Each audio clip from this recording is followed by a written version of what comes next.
సిగ్గులేని హైడ్రాట ఎవరు రాసిండే ఈయననే రాసిండు. నిబంధనలకు కట్టుబడి ఉంటామని మాకు హామీ ఇచ్చి బతికి బట్టగట్టింది. ఇప్పుడు కోర్టు ఆదేశం లెక్క చేయక కూల్చివేతలు. న్యాయస్థానం గౌరవాన్ని తగ్గిస్తే సహించేది లేదు. ఆ సంస్థ తీరుపై నిరసనలు రికార్డు చేస్తున్నాం. కోర్టు ధిక్కరణ కేసులో హైకోర్టు తీవ్ర వ్యాఖ్యలు. 5,500 కోట్ల విలువైన భూములు కాపాడిన హైడ్రా ముస్కిన్ చెరువులో ఆక్రమణ తొలగింపు.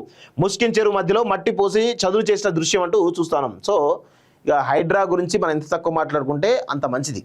ఎందుకంటే హైడ్రా చేసేది ఒకటి చెప్పేది ఒకటి అవుతుంది. ఇప్పుడు నిన్న పవన్ కళ్యాణ్ సంబంధించినటువంటి కోడి చెరువు గురించి మాట్లాడదాం. కోడి చెరువు గురించి ఏమైనా చర్యలు తీసుకుంటాడా హైడ్రా అనేది? తీసుకోడు. ఎందుకంటే ఆయన కూడా ఒక పొలిటికల్ అంబిషన్, జనసేన నుంచి ఎంపీగా పోటీ చేద్దామనేటువంటి ఒక ఆలోచనలో ఉన్నట్టుగా కొంత వార్తలు బయట పొక్కుతున్నాయి. సో ఆయన మళ్ళా సేమ్ సామాజిక వర్గం, ఈయన రంగనాథ్ కాపు సామాజిక వర్గమే, పవన్ కళ్యాణ్ కాపు సామాజిక వర్గం. మొన్న రీసెంట్గానే చిరంజీవి కలిసి వచ్చిందని చెప్పేసి అన్నారు కదా, మనం ఇంటర్లో కూడా చూసినాం కదా. సో ఆయన 100% రాజకీయపరమైనటువంటి ఒక అంబిషన్ ఉన్నట్టుగా చాలా స్పష్టంగా అర్థమవుతుంది. సో మొత్తానికైతే కోడి చెరువు మీద ఎలాంటి చర్యలు తీసుకోడు, నో డౌట్ అలా ఎలాంటి చర్యలు తీసుకోడు. ఒకసారి కోడి చెరువు సంబంధించినటువంటి దానిలో కొన్ని విషయాలు, కొన్ని అప్డేట్స్ మీకు చూపించే ప్రయత్నం చేస్తా. దేవేందర్ రెడ్డి అని చెప్పేసి సీనియర్ ఇన్వెస్టిగేటివ్ జర్నలిస్టు, ఆయన దీని మీద చాలా పెద్ద ఎత్తున ఒక స్టోరీ రాసిండు. దాని గురించి కూడా మనం చూద్దాం ఒకసారి.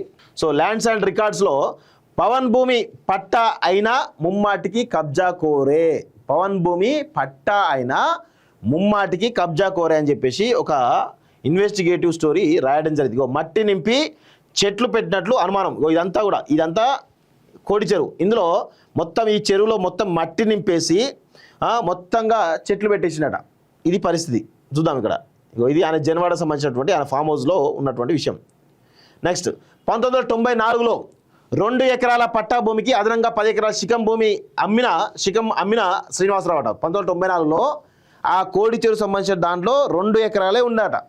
దానికి అదనంగా 10 ఎకరాలు అమ్మిన శ్రీనివాసరావు 2013లో ఏక్ సాల్ పట్టాదారు నుంచి వచ్చిన టైటిల్ తెలంగాణ బాధతో 2014 ఉపవాసం ఉంటూ కొనుగోలు.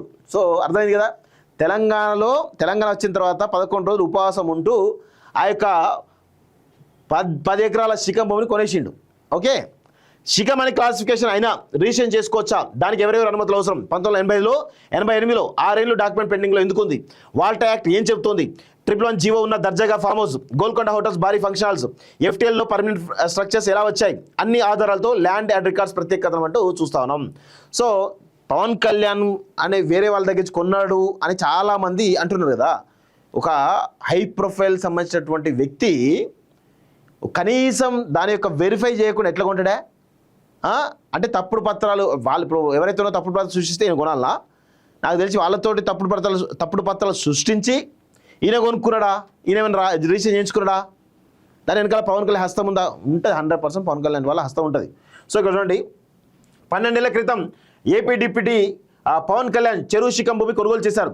తెలంగాణపై అవాకులు చవాకులు పేల్చే ఈ పీకేకి 3 ఏళ్ల బుడ్డోడు కూడా ఆయన అక్రమాలపై హైదరాబాద్లో ఫోకస్ పెట్టారు. ముచ్చెమట పుట్టేలా సోషల్ మీడియాలో ఎండగడుతున్నారు. జన్వాడలోని కోడి చెరువును సాదుకున్న కోడిని మింగినట్లు కబ్జా చేశారు.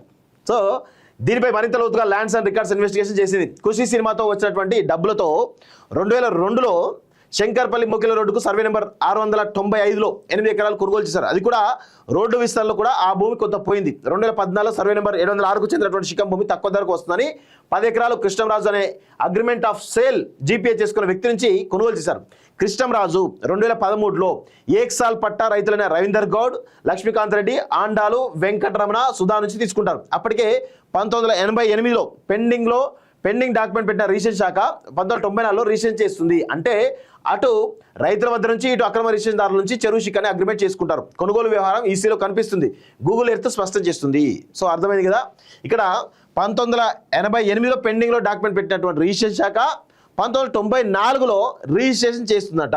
అర్థమైంది కదా. ఎంత అంటే అది 100% అదొక పెద్ద అక్రమాలకు సంబంధించినటువంటి పుట్ట భూమి. అంతా 100% దాని మీద తీవ్రమైనటువంటి పోరాటం ఖచ్చితంగా ఉంటుంది, చేస్తాం కూడా. 10 ఏళ్ల ముందు నుంచే ఆ చెరువుపై కన్నడం. 2002 నుంచే అక్కడ ఉన్న కోడి చెరువుపై పవన్ కళ్యాణ్ కన్ను పడిందని టాకు. తన ఫామ్ హౌస్ నుంచి చూస్తే నేరుగా చెరువు అందంగా కనిపించేది, కానీ మధ్యలో 2 ఎకరాల పట్టా భూమి ఉంది. వాళ్ళ అమ్మకం జరపలేదు. దీంతో 2014లో తక్కువ ధరకే అగ్రిమెంట్ ఆఫ్ జీపీఏతో ఉన్న శిఖం భూమిని 3-2-3-2/2013, 3-1-3-2/2013లో ఎస్కే కృష్ణంరాజు తీసుకున్నారు. అదే అదనుగా తెలంగాణ వచ్చిన బాధలో ఉపవాసం ఉన్న పవన్ కళ్యాణ్ 2014లో డాక్యుమెంట్ నెంబర్ 3213 ఇది సంబంధం లేదు, ఇది సంబంధం ద్వారా కొనుగోలు చేశారు. నీళ్లు వచ్చే ఛానల్ క్లోజ్ చేశారు. నీళ్లు వచ్చేటువంటి ఛానల్ కూడా క్లోజ్ చేసి మరీ ఆక్యుపై చేసుకున్నారట. సో నీళ్లు వెళ్ళే ఛానల్ కూడా ఈయన కొనుగోలు చేసిన 706 సర్వే నెంబర్లో ఉంది. సో నీళ్లు వచ్చేటిది, నీళ్లు పోయేటువంటి ఛానల్స్ ఏవైతే ఉంటాయో అవి కూడా కొన్నారట. అసలు అవి లేకుండా చేసిరట. మరి అవి ప్రభుత్వ భూమియా, శిఖం భూమియా? సరే, శిఖం భూమి వ్యవసాయ క్షేత్రానికి వాడుకోవచ్చు అని రంగనాథ్ చెప్పిన అనుకుందాం, ఓకే. మరి ఈ నీళ్లు వచ్చేటువంటి పోయేటువంటి ఛానల్స్ ఏవైతే ఉంటాయో, తూములు ఏవైతే ఉంటాయో, మరి ఆ తూములు ఎవరు కబ్జా చేసిండు? ఆ తూములు కూడా ప్రైవేటు దానిలో ఉంటాయా? ఆ తూములో కూడా పట్టా వేసుకోవచ్చా? ప్రైవేట్ పట్టా ఉంటుందా?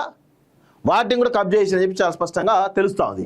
సో అది నామమాత్రంగా ఉంది. బఫర్లో FTLలో కలిపి 10 ఎకరాల పట్టా భూమి ఉంది. ఇదంతా ట్రిపుల్ జీవో కిందికి వస్తుంది. ఎలాంటి పరిణామ నిర్మాణాలు చేపట్టవద్దని రూల్స్ చెప్తున్నా. అందమైన భవంతిని ఫామ్ హౌస్లో 2014లో కట్టుకున్నారు, ఓకే. చెరువులకు ఆనుకొని ఉన్న మరో చిన్న ఫామ్ హౌస్ నిర్మాణం చేసుకున్నారు. ఇది ఎవరి కోసమో తెలియదు. అయితే జీవితం ఏం రాసి నాకు అర్థం కాదు. అందమైన భవంతిని ఫామ్ హౌస్లో 2014లో కట్టుకున్నారట, ఓకేనే. ఆ తర్వాత ఆ చెరువును ఆనుకొని ఉన్న మరో చిన్న ఫామ్ హౌస్ నిర్మాణం కూడా చేసుకున్నారట. అది ఎవరికో తెలియదు. జీవితం అది పెద్ద కామెడీ దానికి. అయితే మొత్తం 706 సర్వే నెంబర్లో మొత్తం 13 ఎకరాల 13 గుంటల భూమి. ఇందులో 2 ఎకరాల 10 గుంటలు మాత్రమే ఎలాంటి వాటర్ బాడీకి సంబంధం. అందులో గోల్కొండ రిసార్ట్కు చెందిన నందికట్టు అంకితారెడ్డి, అశ్లేష్ రెడ్డి వాళ్ళ పట్టా భూమిలో భారీ ఫంక్షన్ నిర్మాణం చేసినట్టు తెలుస్తుంది. మిగతాది పట్టా భూమిగా మార్చిన 11 ఎకరాల 3 గుంటల వాటర్ బాడీకి సంబంధించిందే. ఈ లేక్ ఫైనల్ అప్రూవల్ కూడా అయిపోయింది. ID నెంబర్ 1600/E/02 అని చెప్పేసి చెప్పడం జరిగింది. 1989 నుంచే రిజిస్ట్రేషన్ ట్రబుల్స్ అట. రెవెన్యూ రికార్డులో 706 పట్టా భూమిగా ఎప్పుడు వచ్చిందని ఆసక్తిగా మారింది. 31/3/1988లో మొదటి పెండింగ్ రిజిస్ట్రేషన్లో పెట్టారు. 23/5/1988లో రిజిస్టర్ చేసినట్టు చూపించారు. కానీ అది డాక్యుమెంట్ నెంబర్ మాత్రం 4364/1994, అంటే 6 ఏళ్ల తర్వాత సేల్ డీడ్ జరిగింది. అంటే అప్పుడే శిఖం భూమిని అధికారులు అక్రమంగా రిజిస్టర్ చేశారు. మ్యూటేషన్ చేయకుండా ఆపారు. శ్రీనివాసరావు నుంచి ప్రసన్న కొనుగోలు చేశారు. ప్రసన్న కుమారి కేవి రామకృష్ణకు 5 ఎకరాలు, పృథ్వీరాజ్ సింగ్కు 5 ఎకరాలు రిజిస్ట్రేషన్ 2005లో చేశారు. ఇదే భూమిని SKV కృష్ణంరాజు 2013లో agreement of sale cum GPA రైతుల వద్ద నుంచి చేయించుకున్నారు.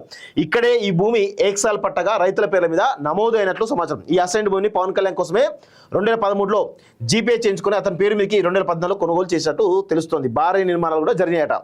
2 ఎకరాల పట్టా భూమిలో ట్రిపుల్ జీవో అమల్లో ఉన్నట్టు ప్రాంతంలో గోల్కొండ హోటల్స్ వారు భారీ షెడ్ వేస్తున్నప్పుడు సామాజికవేత్త ఉద్యమ నేత పవన్ కళ్యాణ్ ఎందుకు ఫిర్యాదు చేయలేదు?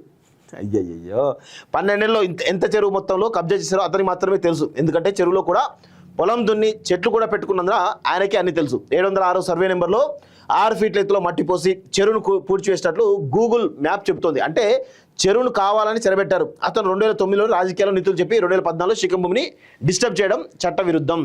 6 నెలల వరకు జైలు శిక్ష, 5,000 జరిమానా, బదలాయింపుకు NOC అవసరం. సో ఇదంతా కూడా ఉన్నది పరిస్థితి. సో దానికి సంబంధించిన డాక్యుమెంట్ కూడా పెట్టడం జరిగింది.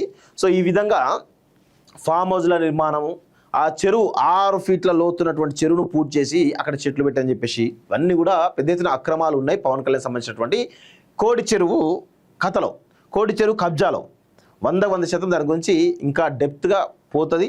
సో దీనిలో మరి మెయిన్గా రంగనాథ్ గారు ఏం చెప్తారో చూడాలి. మరి అది ఆయన పరిధి కిందకి వస్తుందా రాదా, వస్తే ఏం చేస్తాడు ఏంటి, ఇవన్నీ కూడా తెలుసుకోవాల్సిన అవసరం అయితే ఉంది 100%. దీనిపైన ఖచ్చితంగా తెలంగాణ పౌర సమాజం గట్టిగా కొట్లాడుతుంది. రాసి పెట్టుకోండి.